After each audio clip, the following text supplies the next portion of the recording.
बिस्मिल्लाहिर्रहमानिर्रहीम अस्सलाम वालेकुम। खेडां दे नाल मैं आ मुफाज करीम। नाज़रीन, दुनिया क्रिकेट का सब तो वड्डा मुकाबला ते दूजा टेस्ट एशिया सीरीज़ का जारी है तो इंग्लिश टीम 334 रन बनाकर आउट हो गई है। जैक क्रॉली की गल करिए तो 76 रन की शानदार इनिंग्स खेडी उन्होंने तो उन्होंने साथ निभाया जो रूट ने बड़े वड्डे बैटर ने 138 रन की नाकाबले शिकस्त इनिंग्स खेडी है। जो रूट बारे हमेशा यह कहा जाता है कि जदों भी जरूरत पई है इंग्लिश टीम को उन्होंने भरपूर साथ निभाया तो मैथ्यू हेड ने भी उन्होंने तारीफ की है तो उन्होंने 40वीं सेंचुरी है तो आस्ट्रेलिया के खिलाफ पहली डेब्यू सेंचुरी है। बड़ी एक बड़ी ख्वाहिश होती है कि इन्हें बड़े इवेंट से सेंचुरी करना कोई छोटी चीज़ नहीं है। तारीफ वाकई बनती है तो वह वड्डे बैटर ने मिचेल स्टार्क का नाम लिए तो 6 विकटा उन्होंने हासिल की। वसीम अकरम का जो रिकॉर्ड से लैफ्ट आर्म पेसर का 415 विकटा का वह भी उन्होंने तोड़ता है। तो उन्होंने अपनी प्रेस कॉन्फ्रेंस में भी कहा कि हजे भी मैं वसीम तो थले हैं, वसीम वर्गा बॉलर कोई नहीं आ सकता। वसीम ने ट्वीट की उन्होंने हक से उन्होंने मुबारकबाद दी है तो फ्यूचर वास्ते भी उन्होंने गुड लक किया है। साडे नाल असगर सलीमी साहब मौजूद ने। असगर साहब, फिर इंजॉय कर रहे हो एशिया सीरीज़? हाँ जी बिल्कुल है, क्योंकि दुनिया क्रिकेट की सब तो वड्डी ते मकबूल और सब तो पुरानी जिहड़ी लीग एशिया सीरीज़ हैगी है। तुहानूं पता है कि 1882 ਦੇ ਵਿੱਚ ਇਹਦਾ ਬਾਕਾਇਦਾ आगाज होया सी और चूंकि जिस तरीके नाल इंडिया और पाकिस्तान बड़ी दिलचस्पी का बायस होंगी है, दोनों मुल्क बड़े शौक नाल देखते हैं, इसलिए जिहड़ी एशिया सीरीज़ हैगी है ये भी आस्ट्रेलिया और इंग्लैंड की टीमों के दरमियान जिहड़ी है लोग बड़ी जिहड़े है ना बेचैनी दे नाल इस सीरीज़ का इंतजार करते हैं। प्लेयर्स भी अपनी तमाम जिन्नियां नेशनल इंटरनेशनल लीगा होंदियां ने वो सारियां छड्ड दिंदे ने और बाकायदा तौर ते जिहड़े है ना ट्रेनिंग दा प्रैक्टिस दा आगाज कर दिंदे गए ने और उन्हां दी पूरी कोशिश हुंदी है कि असी इस एशिया सीरीज़ दे विच अच्छी तो अच्छी कारकर्दगी दिखाईए। क्योंकि इहदी वजह यह होंदी है कि इस एशिया सीरीज़ दे दौरान जिहड़ा भी प्लेयर अच्छी परफॉर्मेंस का मुजाहरा करता वो अपनी कौम दी और क्रिकेट फैन की नज़र दे विच असल हीरो बन जाता है। तो इस वजह दे नाल तमाम हुण मैं तुहानूं भी तुसीं थोड़ा जिहा अपना मिचेल स्टार्क का जिक्र कीता सी आया कि इहनूं IPL समेत होर भी काफ़ी अपना ऑफर्स हैगियां सी, लेकिन उन्हें कहा कि नहीं, टेस्ट क्रिकेट की बेहतरी वास्ते इनकी इज्जत वास्ते अपने मुल्क की नेकनामी वास्ते जिहड़ा है ना मेरे वास्ते पैसा कोई मानी नहीं रखता है, मैं सिर्फ और सिर्फ जिहड़ा है ना अपने मुल्क वास्ते खेलांगा।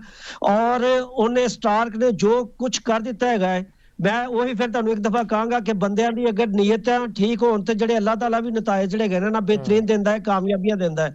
और जिस तरीके दे नाल तुसीं इहदा भी जिक्र कीता है कि चूंकि इन्हां ने एक वर्ल्ड रिकॉर्ड भी कायम कर दिता है।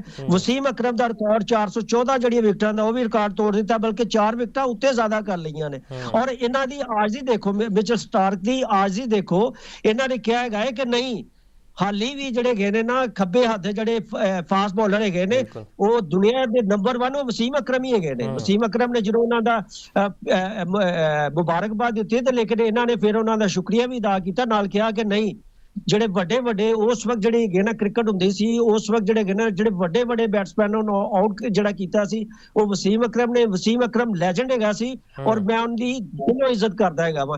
एक मुफाज साहब, एक वड्डे प्लेयर की निशानी हुंदी है कि एक वड्डा प्लेयर वड्डे प्लेयर की अजीम और जिहड़ा ग्रेट क्रिकेटर है ना उनकी हमेशा जिहड़ी है ना पजीराई करदा, उनकी दिल नाल इज्जत करदा है।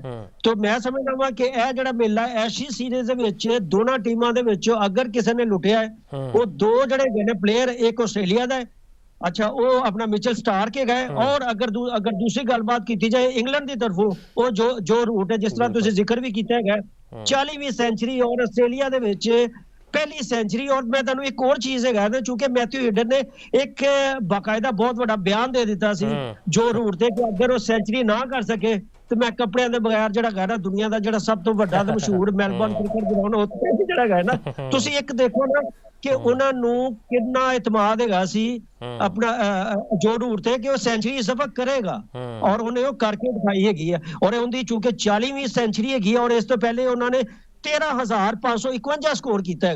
एडा ज्यादा स्कोर जिहड़ा है ना तुसीं समझदे जे कि जिन्ना वाकई जिहड़ा वड्डा प्लेयर जिहड़ा है ना वड्डे प्लेयर की यही निशानी हुंदी है अगर टीम थले लगी होवे और उस वक्त रन की जरूरत होवे तो क्रीज से जिहड़ा गाना एक चट्टान की तरह खड़े हो जाता है। और जिस तरीके नाल जो रूट खड़ा हो गया और उन्हें 138 रन की नाकाबले शिकस्त जिहड़ी इनिंग्स के लिए तो मैं समझना कि इस इनिंग्स की जिन्नी तारीफ की जाए घट हैगी। उहदे नाल जिहड़ा क्रॉली जिहड़ा है ना उन्हें भी बड़े मुश्किल वक्त दे विच बड़ी अच्छी और जिम्मेदाराना इनिंग्स के लिए 76 स्कोर उन्होंने भी किया। तो मैं समझदा कि इसलिए असं गल भी इसलिए कर रहे हैं, मजा भी कर रहे हैं, इंजॉय भी कर रहे हैं, इसलिए कर रहे हैं ਕਿਉਂਕਿ ਦੁਨੀਆ ਦੀ ਸਭ ਤੋਂ ਵੱਡੀ ਐਸ਼ੀ ਸੀਰੀਜ਼ ਚੱਲ ਰਹੀ ਹੈ ਔਰ ਇੱਕ ਬਾਲ ਤੋਂ ਜਿਹੜਾ ਹੈਗਾ ਨਾ ਅਸੀਂ ਹਾਲਾਂਕਿ ਅਸੀਂ ਬਰਸਗੀਰ ਦੇ ਲੋਕ ਹੈ, ਏਸ਼ੀਆ ਦੇ ਲੋਕ ਹੈ, ਲੇਕਿਨ ਟੈਸਟ ਕ੍ਰਿਕਟ ਦੀ ਖੂਬਸੂਰਤੀ ਜਿੱਦਾਂ ਤੁਸੀਂ ਦੱਸਿਆ ਹੈ ਤੇ ਇਹ ਅੱਜ ਕੱਲ੍ਹ ਅਸੀਂ ਵੇਖਦੇ ਨਾ ਕਿ T20 ਤੇ ODI, ਜੇ T20 ਦੀ ਗੱਲ ਕੀਤੀ ਤਾਂ ਚੌਕੇ ਛੱਕੇ ਜ਼ਿਆਦਾ ਲੱਗਦੇ ਨੇ, ਸ਼ਾਇਕੀਨ ਜ਼ਿਆਦਾ ਇੰਜੋਏ ਕਰਦੇ ਨੇ। ਟੈਸਟ ਕ੍ਰਿਕਟ ਤੋਂ ਰੁਝਾਨ ਘਟਦਾ ਜਾ ਰਿਹਾ, ਲੇਕਿਨ ਆਸਟ੍ਰੇਲੀਆ ਤੇ ਇੰਗਲੈਂਡ ਦੀ ਟੀਮ ਨੇ ਦੱਸਿਆ ਕਿ ਅਸਲ ਕ੍ਰਿਕਟ ਹੀ ਟੈਸਟ ਕ੍ਰਿਕਟ ਹੈ। ਜੀ ਬਿਲਕੁਲ ਸਰ, ਮੈਂ 100% ਤੁਹਾਡੇ ਨਾਲ ਐਗਰੀ ਕਰਦਾ ਵਾਂ। ਅਸਲ ਜਿਹੜੀ ਕ੍ਰਿਕਟ ਹੈ ਟੈਸਟ ਕ੍ਰਿਕਟ ਹੈਗੀ। ਔਰ ਮੈਂ ਤੁਹਾਨੂੰ ਇੱਕ ਚੀਜ਼ ਵੀ ਦੱਸ ਦਿਆਂ, ਅਗਰ ਕੋਈ ਵੀ ਜਿਹੜਾ ਇਹ ਹੁਣ ਜਿਹੜੇ ਯੰਗ ਕ੍ਰਿਕਟਰ ਉਹਨਾਂ ਵਾਸਤੇ ਬਲਕਿ ਤੁਹਾਡੇ ਇਸ ਪ੍ਰੋਗਰਾਮ ਦੀ ਵਜ੍ਹਾ ਨਾਲ ਮੈਸੇਜ ਵੀ ਹੈਗਾ।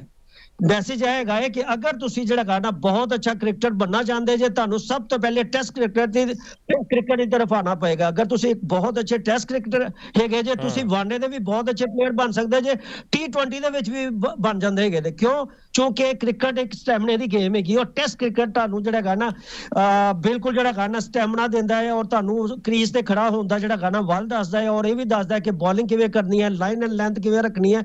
ਇਸ ਲਈ ਜਿਹੜਾ ਗਾਣਾ ਹੈ 5 ਰੋਜ਼ਾ ਜਿਹੜੀ ਕ੍ਰਿਕਟ ਹੈਗੀ ਹੈ, ਤਮਾਮ ਉਹ ਪਲੇਅਰ ਜਿਹੜੇ ਵੱਡੇ ਪਲੇਅਰ ਬਣਨਾ ਚਾਹੁੰਦੇ ਨੇ ਉਹਨਾਂ ਨੂੰ ਟੈਸਟ ਕ੍ਰਿਕਟ ਦੀ ਤਰਫ ਆਉਣਾ ਪੜੇਗਾ। ਉਹਦੇ ਬਾਅਦ ਅਗਰ ਫਿਰ ਭਾਵੇਂ ਵਨਡੇ 'ਚ ਆ ਜਾਣ, ਬੇਸ਼ੱਕ ਉਹਦੇ 2020 'ਚ ਆ ਜਾਣ, ਲੇਕਿਨ ਜਿਹੜਾ ਗਾਣਾ ਟੈਸਟ ਕ੍ਰਿਕਟ ਹੀ ਅਸਲ ਕ੍ਰਿਕਟ ਹੈ ਔਰ ਕ੍ਰਿਕਟ ਦਾ ਜਿਹੜਾ ਅਸਲ ਹੁਸਨ ਹੈ ਉਹ ਟੈਸਟ ਕ੍ਰਿਕਟ ਹੀ ਹੈਗੀ ਹੈ। ਤੇ ਇੱਕ ਦਫਾ ਫੇਰ ਮੈਂ ਕਹਿ ਰਿਹਾ ਵਾਂ ਕਿ ਕਿਉਂਕਿ ਪਹਿਲਾ ਜਿਹੜਾ ਟੈਸਟ ਹੋਇਆ ਸੀ ਨਾ ਉਹ ਮੁਫਾਸਲ ਤੋਂ ਤੁਹਾਨੂੰ ਪਤਾ ਕਿ 2 ਦਿਨ ਦੇ ਵਿੱਚ ਹੀ ਮੁੱਕ ਗਿਆ ਸੀ। ਪਹਿਲੇ 1 ਦਿਨ ਦੇ ਵਿੱਚ 19 ਵਿਕਟਾਂ ਡਿੱਗ ਪਈਆਂ ਸੀ ਔਰ ਚੂੰਕਿ ਅੱਛਾ ਇਹਦੇ ਨਾਲ ਜਿਹੜਾ ਗਾ ਨਾ ਚੂੰਕਿ ਆਸਟ੍ਰੇਲੀਆ ਮੈਚ ਤੇ ਜਿੱਤ ਗਿਆ ਸੀ, ਲੇਕਿਨ ਤੁਹਾਨੂੰ ਇਹ ਵੀ ਯਾਦ ਹੋਏਗਾ ਕਿ ਉਹਨੂੰ ਜਿਹੜਾ ਗਾ ਨਾ ਕਰੋੜਾਂ ਰੁਪਏ ਦਾ ਨੁਕਸਾਨ ਵੀ ਹੋਇਆ ਸੀ। ਬਿਲਕੁਲ, ਟਿਕਟਾਂ ਜ਼ਾਇਆ ਗਈਆਂ ਸੀ। ਹਾਂਜੀ, $3 ਮਿਲੀਅਨ ਦਾ ਨੁਕਸਾਨ ਹੋ ਗਿਆ ਸੀ ਕਿਉਂਕਿ ਟਿਕਟਾਂ ਰਹਿ ਗਈਆਂ ਔਰ ਹਰ ਚੀਜ਼ ਰਹਿ ਗਈਆਂ। ਲੇਕਿਨ ਜਿਹੜਾ ਗਾ ਨਾ ਇਹ ਸਨੀ ਸਾਹਿਬ, ਟਿਕਟਾਂ ਤੋਂ ਯਾਦ ਆਇਆ ਕਿ ਜਿਹੜੇ ਸ਼ਾਇਕੀਨ ਬੈਠੇ ਸਨ ਉਹਨਾਂ ਨੇ ਵੀ ਬੜੇ ਨਾਅਰੇਬਾਜ਼ੀ ਕੀਤੀ ਇੰਗਲੈਂਡ ਦੇ ਖਿਲਾਫ।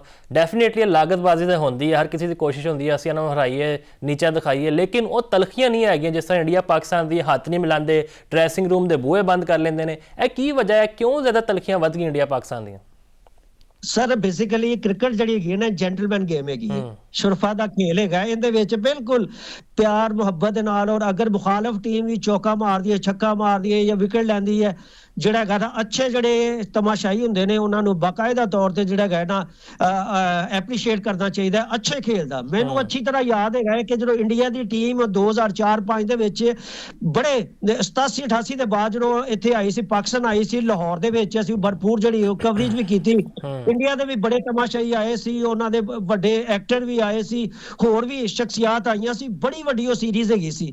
ਉਹਦੇ ਵਿੱਚ ਬਾਲਾ ਜੀ ਸੀ, ਮੁਹੰਮਦ ਇਰਫਾਨ ਸੀ, ਮਹਿੰਦਰਾ ਸਿੰਘ ਧੋਨੀ ਹੈਗੇ ਸੀ, ਨਵੇਂ ਹੈਗੇ ਸੀ ਪਲੇਅਰ, ਲੇਕਿਨ ਇਹਨਾਂ ਨੇ ਇੱਥੇ ਆ ਕੇ ਅੱਛਾ ਪਰਫਾਰਮ ਕੀਤਾ। ਮੈਂ ਖੁਦ ਆਪਣੀ ਅੱਖਾਂ ਨਾਲ ਦੇਖਿਆ ਕਿ ਜਿਹੜੇ ਪਾਕਿਸਤਾਨੀ ਜਿਹੜੇ ਸ਼ਾਇਕੀਨ ਹੈਗੇ ਸੀ, ਜਿਹੜੇ ਇੰਡੀਅਨ ਪਲੇਅਰ ਹੈਗੇ ਸੀ, ਉਹਨਾਂ ਦੇ ਵੀ ਅੱਛੇ ਖੇਲ ਨੂੰ ਜਿਹੜਾ ਹੈਗਾ ਨਾ ਤਾਲੀਆਂ ਵਜਾ ਕੇ ਉਹਨਾਂ ਨੂੰ ਸ਼ਾਬਾਸ਼ ਦੇ ਰਹੇ ਸੀ। ਔਰ ਇੱਕ ਪਵੇਲੀਅਨ ਤੇ ਜਿਹੜਾ ਫਜ਼ਲ ਮਹਿਮੂਦ ਦਾ ਇੱਕ ਐਨਕਲੋਜ਼ਰ ਉੱਥੇ ਬਾਕਾਇਦਾ ਤੌਰ ਤੇ ਬਾਲਾ ਜੀ ਦੇ ਨਾਰੇ ਲੱਗ ਰਹੇ ਹੈਗੇ ਸੀ। ਅੱਛਾ, ਮਹਿੰਦਰਾ ਸਿੰਘ ਧੋਨੀ ਦੇ ਨਾਰੇ ਲੱਗ ਰਹੇ ਹੈਗੇ ਸੀ। ਮੈਂ ਸਮਝਦਾ ਮੈਂ ਕਿ ਅੱਛਾ ਜਿਹੜਾ ਸਪੈਕਟੇਟਰ ਹੈ, ਅੱਛਾ ਕ੍ਰਿਕਟ ਫੈਨ ਹੈਗਾ, ਉਹ ਕਦੀ ਵੀ ਜਿਹੜਾ ਗਾਣਾ ਹਮੇਸ਼ਾ ਅੱਛੇ ਖੇਲ ਨੂੰ ਪ੍ਰਮੋਟ ਕਰੇਗਾ। ਔਰ ਪਾਕਿਸਤਾਨੀ ਜਿਹੜੇ ਸ਼ਾਇਕੀਨ ਨੇ, ਪਾਕਿਸਤਾਨੀ ਕ੍ਰਿਕਟ ਫੈਨ ਨੇ, ਪਾਕਿਸਤਾਨੀ ਜਿਹੜੇ ਪਰਸਤਾਰ ਹੈਗੇ ਨੇ, ਉਹ ਬਾਕਾਇਦਾ ਤੌਰ ਤੇ ਹਮੇਸ਼ਾ ਅੱਛੇ ਖੇਲ ਨੂੰ ਪ੍ਰਮੋਟ ਕਰਦੇ ਨੇ। ਲੇਕਿਨ ਬੜੇ ਅਫਸੋਸ ਨਾਲ ਮੈਨੂੰ ਇਹ ਵੀ ਕਹਿਣਾ ਪੈਂਦਾ ਹੈ ਕਿ ਇੰਡੀਅਨ ਜਿਹੜੇ ਹੈਗੇ ਨੇ ਨਾ ਉਹਨਾਂ ਦੇ ਰਵੱਈਆ ਬਿਲਕੁਲ ਦੋਸਤਾਨਾ ਨਹੀਂ ਹੁੰਦਾ। ਹਮੇਸ਼ਾ ਅੱਛੇ ਖੇਲ ਨੂੰ ਪ੍ਰਮੋਟ ਨਹੀਂ ਕਰਦੇ, ਹਮੇਸ਼ਾ ਉਹ ਆਪਣੀ ਟੀਮ ਨੂੰ ਹੀ ਪ੍ਰਮੋਟ ਕਰਦੇ ਨੇ। ਉਹਦੇ ਵਾਸਤੇ ਉਹਨਾਂ ਨੂੰ ਨੁਕਸਾਨ ਉਠਾਉਣਾ ਪੈ ਰਿਹਾ। ਜਿਸ ਤਰ੍ਹਾਂ ਜਨੂਬੀ ਅਫਰੀਕਾ ਧੋ ਕੇ ਉਹਨਾਂ ਨੂੰ ਮਾਰ ਰਿਹਾ, ਉਹਨਾਂ ਨੂੰ ਲੁਕਣ ਵਾਸਤੇ ਜਗ੍ਹਾ ਨਹੀਂ ਲੱਭਦੀ ਪਈ। ਤੇ ਸਲੀਮ ਸਾਹਿਬ ਇਹ ਦੱਸਣਾ, ਹੁਣ ਕਾਇਦ-ਏ-ਆਜ਼ਮ ਟਰਾਫੀ ਪਾਕਿਸਤਾਨ ਦਾ ਸ਼ਾਨਦਾਰ ਡੋਮੈਸਟਿਕ ਟੂਰਨਾਮੈਂਟ ਚੱਲਦਾ ਪਿਆ ਤੇ ਕਰਾਚੀ ਬਲੂਜ਼ ਨੇ 533 ਰਨ ਦਾ ਟਾਰਗੇਟ ਦਿੱਤਾ ਹੈ ਸਿਆਲਕੋਟ ਰੀਜਨ ਨੂੰ। ਤੇ ਇਹ ਗੱਲ ਕਰੀ ਤੇ ਅਬਦੁੱਲਾ ਫਜ਼ਲ 114 ਰਨਸ ਬਣਾਏ ਨੇ ਤੇ ਹਾਰੂਨ ਅਰਸ਼ਦ ਨੇ 116 ਰਨਸ ਦੀ ਸ਼ਾਨਦਾਰ ਇਨਿੰਗਸ ਖੇਡੀ ਹੈ। ਤੇ ਤੁਸੀਂ ਵੇਖਦੇ ਹੋ ਇੱਥੇ ਸਕੋਰ ਤੇ ਕਰ ਲੈਂਦੇ ਨੇ ਸਾਡੇ ਨੌਜਵਾਨ ਖਿਡਾਰੀ, ਲੇਕਿਨ ਜਦੋਂ ਇੰਟਰਨੈਸ਼ਨਲ ਕ੍ਰਿਕਟ ਜਾਂਦੇ ਆ ਉੱਥੇ ਜਾ ਕੇ ਬੜਾ ਸਟਰਗਲ ਕਰਦੇ ਆ, ਇਹਨਾਂ ਦੇ ਹੱਥ ਪੈਰ ਫੁੱਲ ਜਾਂਦੇ। ਕਿੱਦਾਂ ਵੇਖਦੇ ਹੋ? ਸਰ ਤੁਸੀਂ ਇਹ ਤੁਹਾਡਾ ਬੜਾ ਹੀ ਟੈਕਨੀਕਲ ਸਵਾਲ ਹੈਗਾ ਕਿ ਦੇਖਣ ਦੇ ਇੱਕ ਤੁਹਾਨੂੰ ਪਤਾ ਕਿ ਕਾਇਦ-ਏ-ਆਜ਼ਮ ਟਰਾਫੀ ਜਿਹੜੀ ਹੈਗੀ ਨਾ ਸਭ ਤੋਂ ਪੁਰਾਣੀ ਜਿਹੜੀ 1953-54 ਦੇ ਵਿੱਚ ਜਿਹੜਾ ਹੈਗਾ ਨਾ ਇਹਦਾ ਆਗਾਜ਼ ਹੋਇਆ ਸੀ। ਇਸ ਲਈ ਕੀਤਾ ਸੀ ਕਿ ਟੀਮ ਨੇ ਇੰਗਲੈਂਡ ਜਾਣਾ ਸੀ, ਉਹਦੀ ਤਿਆਰੀ ਵਾਸਤੇ ਜਿਹੜਾ ਹੈਗਾ ਨਾ ਪਹਿਲੀ ਦਫਾ ਜਿਹੜਾ ਹੈਗਾ ਨਾ ਇੱਕ ਕਾਇਦ-ਏ-ਆਜ਼ਮ ਟਰਾਫੀ ਜਿਹੜੇ ਹੈਗੇ ਨਾ ਇੰਟਰੋਡਿਊਸ ਕਰਵਾਈ ਸੀ। ਔਰ ਜਿੱਤੇ ਬਾਅਦ ਫਿਰ ਇੱਕ ਅੱਛੀ ਬੈਲੈਂਸ ਟੀਮ ਔਰ ਉਹਨੇ ਜਾ ਕੇ ਇੰਗਲੈਂਡ ਦੇ ਵਿੱਚ ਜਾ ਕੇ ਧੁੰਮ ਮਚਾ ਦਿੱਤੀ ਸੀ ਔਰ ਦੁਨੀਆ ਨੂੰ ਪਤਾ ਲੱਗ ਗਿਆ ਸੀ ਕਿ ਹਾਂ ਪਾਕਿਸਤਾਨੀ ਕ੍ਰਿਕਟਰ ਜਿਹੜੇ ਹੈਗੇ ਨੇ ਕ੍ਰਿਕਟ ਖੇਲਦੇ ਹੈਗੇ ਨੇ। ਹੁਣ ਜਿਹੜਾ ਤੁਹਾਡਾ ਸਵਾਲ ਹੈਗਾ ਨਾ ਕਿ ਜਿਹੜੇ ਡੋਮੈਸਟਿਕ ਦੇ ਵਿੱਚ ਤਾਂ ਅੱਛੇ ਪਰਫਾਰਮੈਂਸ ਦਾ ਮੁਜ਼ਾਹਰਾ ਹੋ ਜਾਂਦਾ, ਇੰਟਰਨੈਸ਼ਨਲ ਸਤਹ ਤੇ ਨਹੀਂ ਕਰ ਸਕਦੇ। ਉਹਦੀ ਇਹ ਵਜ੍ਹਾ ਹੈਗੀ ਹੈ ਕਿ ਏਡੇ ਅੱਛੇ ਪਲੇਅਰ ਹੁੰਦੇ ਨੇ। ਵਾਕਈ ਗੱਲ ਹੈਗੀ ਹੈ ਕਿ ਬਾਜ਼ਕਾ ਜਿਹੜਾ ਇੰਟਰਨੈਸ਼ਨਲ ਕ੍ਰਿਕਟ ਹੁੰਦੀ ਹੈ ਉਹਦਾ ਜਿਹੜਾ ਪ੍ਰੈਸ਼ਰ ਹੋਰ ਹੁੰਦਾ ਹੈਗਾ। ਅੱਛਾ, ਹੁਣ ਸ਼ਫੀਕ ਪਾਪਾ ਸਮੇਤ ਕਾਫੀ ਪਲੇਅਰ ਸੀ ਉਹ ਜਿਹੜੇ ਹੈਗੇ ਨੇ। ਤਲਤ ਮਿਰਜ਼ਾ ਹੈਗਾ ਸੀ, ਉਹਨਾਂ ਦੀ ਪਰਫਾਰਮੈਂਸ ਅਗਰ ਦੇਖੀ ਜਾਏ ਉਹ ਡੋਮੈਸਟਿਕ ਕ੍ਰਿਕਟ ਦੇ ਵਿੱਚ ਬਹੁਤ ਜ਼ਿਆਦਾ ਹੈਗੀ ਸੀ, ਬਹੁਤ ਅੱਛੀ ਹੈਗੀ ਸੀ, ਲੇਕਿਨ ਇੰਟਰਨੈਸ਼ਨਲ ਕ੍ਰਿਕਟ ਦੇ ਵਿੱਚ ਆ ਕੇ ਬਿਲਕੁਲ ਫਲॉप ਹੋ ਗਏ। ਇਹਦੇ ਵਾਸਤੇ ਸਰ, ਇਹਦੇ ਵਾਸਤੇ ਚਾਹੀਦਾ ਹੁੰਦਾ ਤੁਹਾਨੂੰ ਜ਼ਿਹਨੀ ਅਸਾਬੀ ਤੌਰ ਤੇ ਮਜ਼ਬੂਤ ਹੋਣਾ ਪੈਂਦਾ ਹੈ, ਇੰਟਰਨੈਸ਼ਨਲ ਪ੍ਰੈਸ਼ਰ ਲੈਣਾ ਪੈਂਦਾ ਹੈ, ਕਪਤਾਨ ਦਾ ਜਿਹੜਾ ਹੈਗਾ ਨਾ ਇਤਮਾਦ ਹੋਣਾ ਬੜਾ ਜ਼ਰੂਰੀ ਹੈ, ਬਿਲਕੁਲ ਜ਼ਹਿਨੀ ਕੋਚ ਦਾ ਤੌਰ ਤੇ ਇਤਮਾਦ ਤਿਆਰ ਹੋਣਾ ਰਹਿਣਾ ਬੜਾ ਪੈਂਦਾ ਹੈ। ਤੁਸੀਂ ਜ਼ਰੂਰੀ ਹੈ। ਬਿਲਕੁਲ ਸਹੀ ਆਖਿਆ ਹੈ ਸਲੀਮੀ ਸਾਹਿਬ, ਬਹੁਤ ਬਹੁਤ ਸ਼ੁਕਰੀਆ ਤੁਸੀਂ ਸਾਨੂੰ ਟਾਈਮ ਦਿੱਤਾ ਹੈ। ਤੇ ਗੱਲ ਇਹ ਹੈ ਕਿ ਸਾਡਾ ਇਵੈਂਟ ਹੈਗਾ, ਸਾਨੂੰ ਤਾਰੀਫ ਕਰਨੀ ਚਾਹੀਦੀ ਮੁੰਡਿਆਂ ਦੀ, ਉਹ ਅੱਗੇ ਆਉਣ, ਪਾਕਿਸਤਾਨ ਦੀ ਵਰਦੀ ਪਹਿਨਣ ਤੇ ਪਾਕਿਸਤਾਨ ਦਾ ਨਾਂ ਰੋਸ਼ਨ ਕਰਨ, ਕਿਉਂਕਿ ਜਿਹੜਾ ਵੀ ਡੋਮੈਸਟਿਕ ਟੂਰਨਾਮੈਂਟ ਹੁੰਦਾ ਹੈ ਇਹ ਕਮਜ਼ੋਰੀਆਂ ਦੂਰ ਕਰਨ ਵਾਸਤੇ ਬੜਾ ਜ਼ਰੂਰੀ ਹੈ ਖਿਡਾਰੀਆਂ ਵਾਸਤੇ। ਤੇ ਇੱਥੇ ਫਿਲਹਾਲ ਇੱਕ ਬ੍ਰੇਕ ਲੈਂਦੇ, ਬ੍ਰੇਕ ਤੋਂ ਬਾਅਦ ਵਾਪਸ ਹਾਜ਼ਰ ਹੁੰਦੇ ਹਾਂ।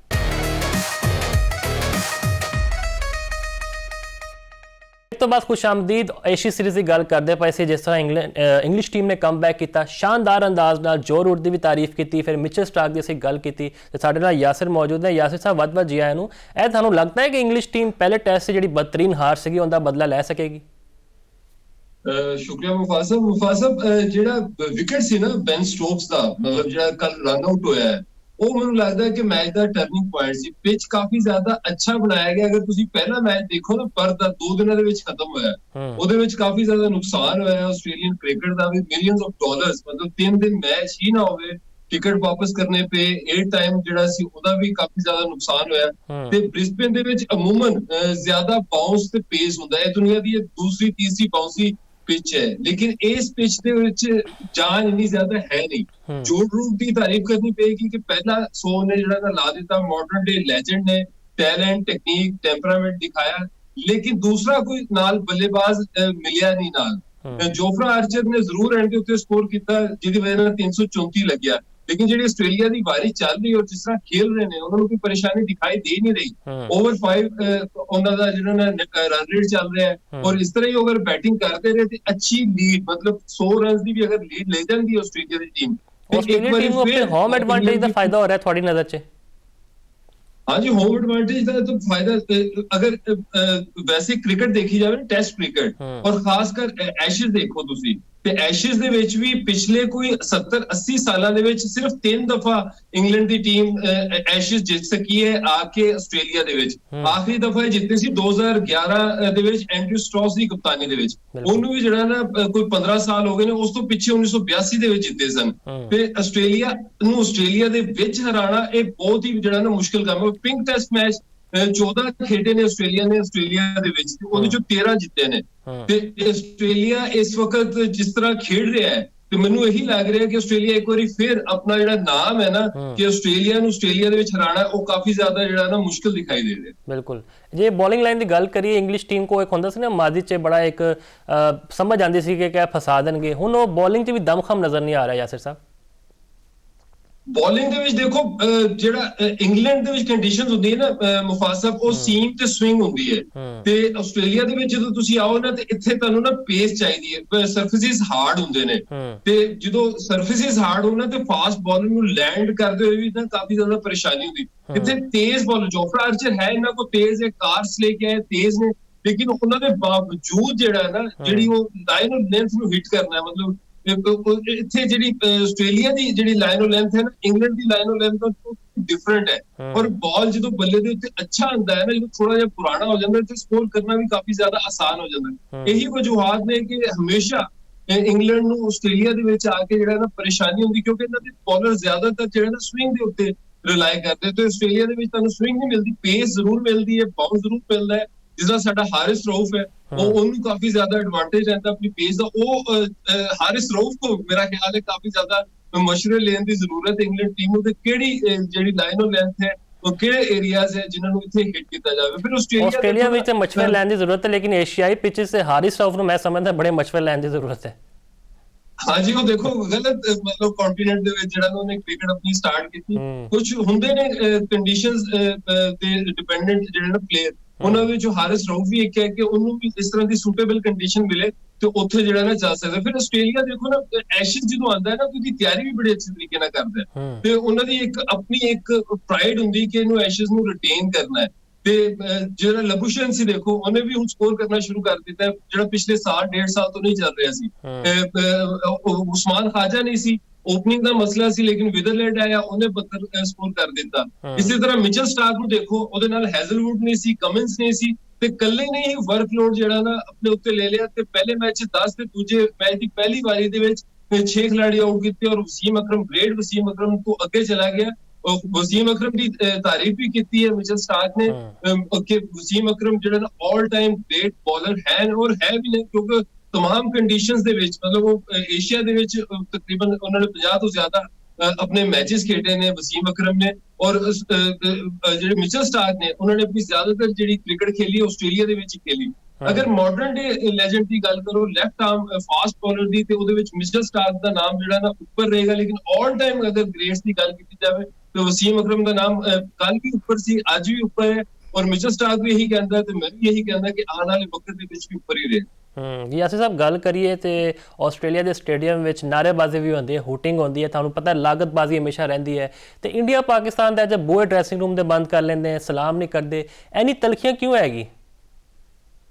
ਦੇਖੋ ਜਿਹੜਾ ਦੁਨੀਆ ਹੈ ਨਾ ਬਹੁਤ ਅੱਗੇ ਚਲੀ ਗਈ ਹੈ। ਖੇਲਾਂ ਜਿਹੜੀਆਂ ਨੇ ਉਹ ਦੋ ਕੌਮਾਂ ਨੂੰ ਦੋ ਨੇਸ਼ਨਸ ਨੂੰ ਇੱਕ ਦੂਜੇ ਦੇ ਨਾਲ ਕਰੀਬ ਲੈ ਕੇ ਆਉਂਦੀਆਂ। ਖੇਲ ਦਾ ਮਕਸਦ ਇਹ ਹੁੰਦਾ ਹੈ ਕਿ ਤੁਸੀਂ ਸਪੋਰਟਸਮੈਨ ਸਪਿਰਿਟ ਦਿਖਾਓ ਤੇ ਜਿਹੜੇ ਗਿਲੇ ਸ਼ਿਕਵੇ ਨਾ ਉਹਨਾਂ ਨੂੰ ਦੂਰ ਰੱਖੋ। ਤੇ ਪਾਕਿਸਤਾਨ ਤੇ ਇੰਡੀਆ, ਪਾਕਿਸਤਾਨ ਵੱਲੋਂ ਤਾਂ ਦੇਖੋ ਸਾਹਿਬ ਕੋਈ ਐਸੀ ਗੱਲ ਦੇਖਣ ਚ ਨਹੀਂ ਮਿਲੀ, ਲੇਕਿਨ ਇੰਡੀਆ ਦੀ ਤਰਫੋਂ ਉਹ ਸਿਆਸਤ ਉਹਦੇ ਵਿੱਚ ਵੀ ਦੇਖੋ ਪਿਛਲੇ ਜਿਹੜੇ 14-15 ਸਾਲ ਨੇ ਉਹਦੇ ਵਿੱਚ ਹੀ ਗੜਬੜ ਆਈ ਹੈ। ਅਗਰ ਉਸ ਤੋਂ ਪਿੱਛੇ ਚਲੇ ਜਾਓ ਤੇ ਇੰਡੀਆ ਦੀ ਟੀਮ ਪਾਕਿਸਤਾਨ ਵੀ ਆਉਂਦੀ ਸੀ, ਪਾਕਿਸਤਾਨ ਦੀ ਟੀਮ ਇੰਡੀਆ ਵੀ ਜਾਂਦੀ ਸੀ, ਟੈਸਟ ਸੀਰੀਜ਼ ਵੀ ਹੁੰਦੀ ਸੀ, ਲੇਕਿਨ ਨਰਿੰਦਰ ਮੋਦੀ ਕਿਉਂਕਿ ਆਪਣੀ ਪੋਲਿਟਿਕਸ ਉਹਦੀ ਜਿਹੜੀ ਬੇਸਡ ਹੈ ਨਾ ਉਹ ਇੰਤਹਾ ਪਸੰਦਾਨਾ ਸੋਚ ਦੇ ਉੱਤੇ ਬੇਸਡ ਹੈ।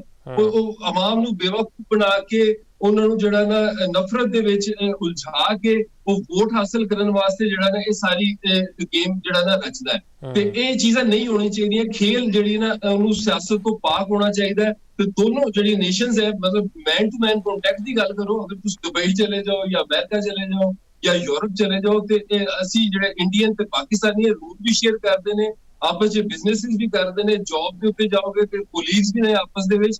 ਇਹ ਸਿਰਫ ਔਰ ਸਿਰਫ ਸਿਆਸਤ ਹੈ ਔਰ ਨਰਿੰਦਰ ਮੋਦੀ ਦੀ ਸਿਆਸਤ, ਔਰ ਜ਼ਿਆਦਾ ਦੇਰ ਮੁਫਾਸਤ ਚੱਲਣ ਵਾਲੀ ਨਹੀਂ ਹੈ। ਜੋ ਲੋਕਾਂ ਨੂੰ ਬੇਵਕੂਫ ਇੱਕ ਹੱਦ ਤੱਕ ਤੁਸੀਂ ਜਿਹੜਾ ਨਾ ਬਣਾ ਸਕਦੇ ਹੋ, ਜ਼ਿਆਦਾ ਦੇਰ ਤੁਸੀਂ ਲੋਕਾਂ ਨੂੰ ਬੇਵਕੂਫ ਬਣਾ ਨਹੀਂ ਸਕਦੇ। ਔਰ ਇਹਦੇ ਵਿੱਚ ਦੇਖੋ ਜਿਹੜੇ ਆਮ ਸ਼ਾਇਕੀਨ ਕ੍ਰਿਕਟ ਨੇ, ਹੁਣ ਜਿਹੜੀ ਜਨਰੇਸ਼ਨ ਹੈ ਉਹਨੇ ਕਦੀ ਵੀ ਇੰਡੀਆ ਪਾਕਿਸਤਾਨ ਦੇ ਟੈਸਟ ਮੈਚ ਨਹੀਂ ਦੇਖਿਆ। ਤੁਸੀਂ ਕਿੰਨਾ ਵੱਡਾ ਜ਼ੁਲਮ ਕੀਤਾ ਹੈ ਕ੍ਰਿਕਟ ਲਵਰਸ ਵਾਸਤੇ, ਜਿਹੜੇ ਸ਼ਾਇਕੀਨ ਕ੍ਰਿਕਟ ਹੈ ਉਹਨਾਂ ਨੂੰ ਤੁਸੀਂ ਕਿੰਨਾ ਜ਼ਿਆਦਾ ਨੁਕਸਾਨ ਪਹੁੰਚਾਇਆ। ਸਾਹਿਬ ਅਸੀਂ ਉਹੀ ਗੱਲ ਕਰਦੇ ਪਏ ਸੀ ਕਿ ਟੈਸਟ ਦੀ ਖੂਬਸੂਰਤੀ ਹੈ, ਲੇਕਿਨ ਹੁਣ T20 ਜ਼ਿਆਦਾ ਸ਼ਾਇਕੀਨ ਇੰਜੋਏ ਕਰਦੇ ਨੇ ਕਿ ਜੀ ਚੌਕੇ ਛੱਕੇ ਲੱਗ ਰਹੇ ਨੇ, ਜਲਦੀ ਆਊਟ ਵੀ ਹੋ ਜਾਂਦਾ ਹੈ, ਤੇ ਕਿਉਂ ਰੁਝਾਨ ਜ਼ਿਆਦਾ ਜਾ ਰਿਹਾ T20 ਵੱਲ?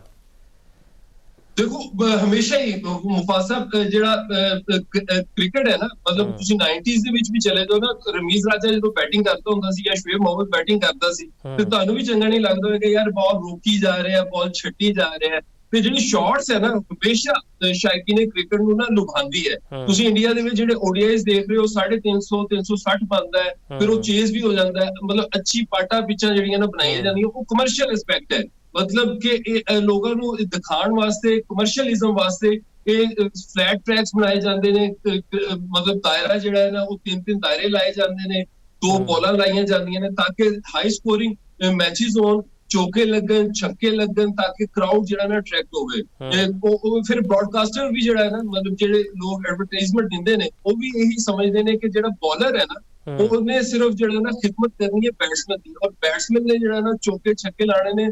ਤੇ ਤੁਸੀਂ ਵੀ ਜਦੋਂ ਕ੍ਰਿਕਟ ਖੇਡਦੇ ਹੋ ਤੇ ਤੁਹਾਡਾ ਵੀ ਇਹੀ ਦਿਲ ਕਰਦਾ ਜਦੋਂ ਬੱਲਾ ਤੁਹਾਡੇ ਹੱਥ 'ਚ ਹੋਵੇ ਕਿ ਮੈਂ ਵਾਰੀ ਲਾਵਾਂ, ਮੈਂ ਚੌਕੇ ਲਾਵਾਂ, ਛੱਕੇ ਲਾਵਾਂ। ਛੋਟੇ ਬੱਚੇ ਨੂੰ ਤੁਸੀਂ ਜਦੋਂ ਬੱਲਾ ਫੜਾਉਂਦੇ ਹੋ ਉਹ ਸਭ ਤੋਂ ਪਹਿਲੀ ਸ਼ਾਟ ਜਿਹੜੀ ਹੈ ਨਾ ਵੱਡੀ ਸ਼ਾਟ ਲਾਉਣ ਦੀ ਕੋਸ਼ਿਸ਼ ਕਰਦਾ, ਚੌਕਾ ਮਾਰਾ ਜਾਂ ਛੱਕਾ ਮਾਰਾ। ਤੇ ਜਿਹੜੀ ਟੈਸਟ ਕ੍ਰਿਕਟ ਹੈ ਇਹ ਰੀਅਲ ਟੈਸਟ ਹੈ ਬੱਲੇਬਾਜ਼ ਦਾ, ਜਿਹਦੇ ਵਿੱਚ ਬੋਲਾਂ ਛੱਡਣੀਆਂ ਵੀ ਪੈਂਦੀਆਂ। ਹੁਣ ਅੱਜ ਕੱਲ ਜਿਸ ਤਰ੍ਹਾਂ ਟੈਸਟ ਮੈਚ ਚੱਲ ਰਿਹਾ ਐਸ਼ਜ਼ ਦਾ, ਇਹਦੇ ਵਿੱਚ ਵੀ ਇੱਕ ਖਾਸ ਫਰਕ ਜਿਹੜਾ ਨਾ ਉਹੀ ਨਜ਼ਰ ਆਏਗਾ ਜਿਹੜਾ ਬੇਸਬਾਲ ਦਾ ਫਰਕ ਹੈ।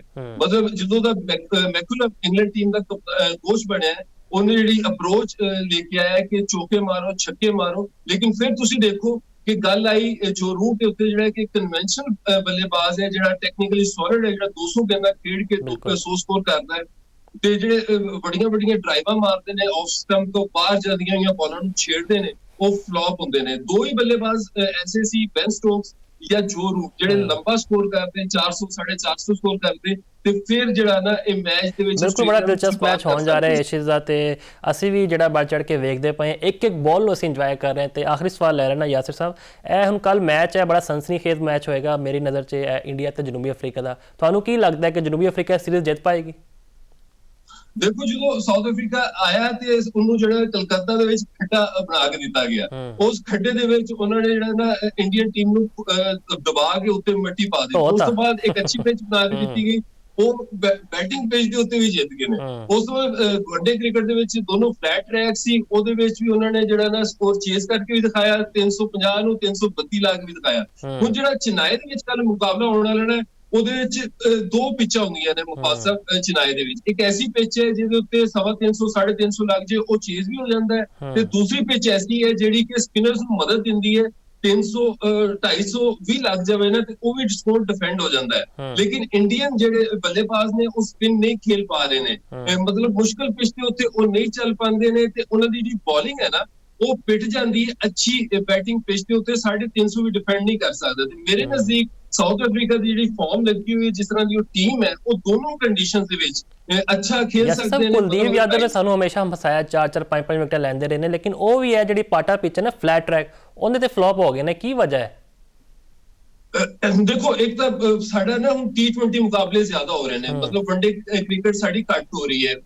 ਜ਼ਿਆਦਾ ਕ੍ਰਿਕਟ ਅਸੀਂ ਵਨਡੇ ਖੇਲ ਨਹੀਂ ਰਹੇ ਜਿਹੜੇ ਦੁਬਈ ਦੀ ਕੰਡੀਸ਼ਨ ਸੀ ਨਾ ਮੁਫਾਸਲ ਉਹਦੇ ਵਿੱਚ ਪਾਕਿਸਤਾਨ ਦਾ ਜਿਹੜਾ ਮਿਡਲ ਆਰਡਰ ਸੀ ਨਾ ਉਹਨੇ ਇਨ ਐਕਸਪੀਰੀਅੰਸ ਸੀ ਮਤਲਬ ਪਾਕਿਸਤਾਨ ਦਾ ਜੇ ਤੁਸੀਂ ਅਗਰ ਦੇਖੋ ਸਲਮਾਨ ਅਲੀ ਆਗਾ ਜਾਂ ਹਾਰਿਸ ਹੈ ਥੱਲੇ ਉਹ ਅੱਛਾ ਪਰਫਾਰਮ ਨਹੀਂ ਕਰ ਪਾ ਰਹੇ ਸੀ ਤੇ ਉਹ ਪ੍ਰੈਸ਼ਰ ਬਹੁਤ ਜ਼ਿਆਦਾ ਹੁੰਦਾ ਹੈ ਕਿ ਪਹਿਲੀ ਬਾਲ ਤੋਂ ਜਾ ਕੇ ਨਾ ਚੌਕਾ ਛੱਕਾ ਲਗਾਉਣਾ ਹੈ ਕਿ ਇਹਦੀ ਵਜ੍ਹਾ ਨਾਲ ਜਿਹੜਾ ਨਾ ਸਪਿਨਰ ਨੂੰ ਰੀਡ ਕਰਨਾ ਮਤਲਬ ਹੱਥ ਤੋਂ ਰੀਡ ਕਰਨਾ ਮੁਸ਼ਕਲ ਹੁੰਦਾ ਤੇ ਉਹਨੂੰ ਕਿਉਂਕਿ ਤੁਸੀਂ ਅਟੈਕ ਕਰ ਰਹੇ ਹੁੰਦੇ ਤੇ ਤੁਹਾਨੂੰ ਵਿਕਟਾਂ ਜ਼ਿਆਦਾ ਮਿਲਦੀਆਂ ਤੇ ਜਿਸ ਵੇਲੇ ਵਨਡੇ ਫਾਰਮੈਟ ਦੇ ਵਿੱਚ ਆਂਦਾ ਹੈ ਨਾ ਰਿਸਕ ਸਪਿਨਰ ਤੇ ਉਹਨੂੰ ਖੇਲਣ ਦਾ ਟਾਈਮ ਤੁਹਾਨੂੰ ਜ਼ਿਆਦਾ ਮਿਲ ਜਾਂਦਾ ਹੈ ਤੇ ਤੁਸੀਂ ਜ਼ਿਆਦਾ ਅੱਛੇ ਤਰੀਕੇ ਨਾਲ ਐਡਜਸਟ ਕਰ ਲੈਂਦੇ ਅਗਰ ਵਨਡੇ ਕ੍ਰਿਕਟ ਪਾਕਿਸਤਾਨ ਤੇ ਇੰਡੀਆ ਦੀ ਜ਼ਿਆਦਾ ਹੋਵੇ ਕਿਉਂਕਿ ਦੇਖੋ ਸਾਡੇ ਕੋਲ ਸੁਫਿਆਨ ਮੁਕੀਮ ਹੈ ਤੇ ਇਹ ਨਹੀਂ ਹੈ ਕਿ ਸਾਡੇ ਬੱਲੇਬਾਜ਼ ਜਿਹੜੇ ਨਾ ਸਲਮਾਨ ਅਲੀ ਆਗਾ ਵਨਡੇ ਕ੍ਰਿਕਟ ਹੋਵੇ ਜਾਂ ਟੈਸਟ ਕ੍ਰਿਕਟ ਹੋਵੇ ਨਾਲ ਜਿਹੜਾ ਸਾਡਾ ਰਿਜ਼ਵਾਨ ਹੈ ਇਹ ਅੱਛਾ ਖੇਡਦੇ ਨੇ ਸਪਿਨਰਸ ਨੂੰ ਸਾਊਥ ਸ਼ਕੀਲ ਹੈ ਸਪਿਨਰਸ ਨੂੰ ਅੱਛਾ ਖੇਡਦੇ ਅਗਰ ਟੈਸਟ ਕ੍ਰਿਕਟ ਦੇ ਵਿੱਚ ਆਣ ਇੰਡੀਆ ਪਾਕਿਸਤਾਨ ਦੇ ਨਾਲ ਜਾਂ ਵਨਡੇ ਕ੍ਰਿਕਟ ਦੇ ਵਿੱਚ ਆਵੇ ਫਿਰ ਅਸੀਂ ਜਿਹੜਾ ਨਾ ਕੁਲਦੀਪ ਯਾਦਵ ਹੋਵੇ ਜਾਂ ਦੂਸਰਾ ਜਿਹੜਾ ਉਹਨਾਂ ਦਾ